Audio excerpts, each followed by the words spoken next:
FaZe Clan is the scummiest company on the entire internet, responsible for the Save the Kids token scam as well as many other disgusting scams. FaZe Clan do not care about their fans and will continue to rule over the esports scene, further pushing their $400 million empire into new heights, all at the suffering of the very fans that provide them with all this success. And this is the many scams of the FaZe Clan. If you do enjoy, please consider liking and subscribing. CSGO is an incredibly popular game. Released in summer 2012, it was an instant hit, so much so that after just 1 year of being released, the game was updated so that you could buy and sell skins, which then opened CSGO up to the world of gambling. It got to a point on this game that you could actually wager skins on games, which further opened the doors to CSGO casinos being opened up.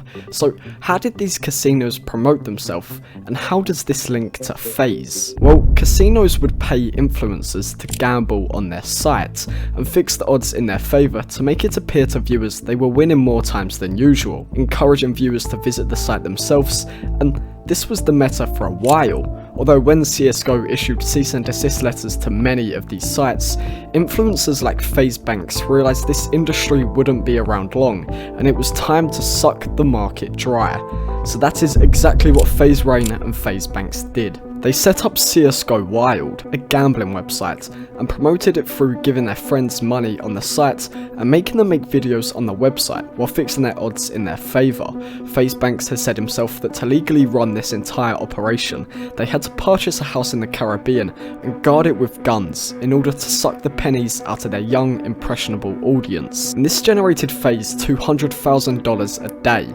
But FaZe aren't shy about using a game to suck the money out of their fans, as this is only one scenario of FaZe being quite dodgy with their fanbase. Starnet Eclipse. In January 2015, FaZe Clan announced they would be partnering with a 19-year-old entrepreneur to release the newest generation of FPS games, Starnet Eclipse, and they encouraged donations to help the production of this game, and naturally with such a loyal fanbase, this is exactly what they received. $20,000 was donated by fans to FaZe in order for the production of this game. The website looked good, and often enough the FaZe viewers were updated on progress on production, until they weren't. The Twitter went silent, the blog stopped being updated, and the website's domain was sold, hinting towards production coming to a standstill. The one thing FaZe forgot was the $20,000 they received from the viewers.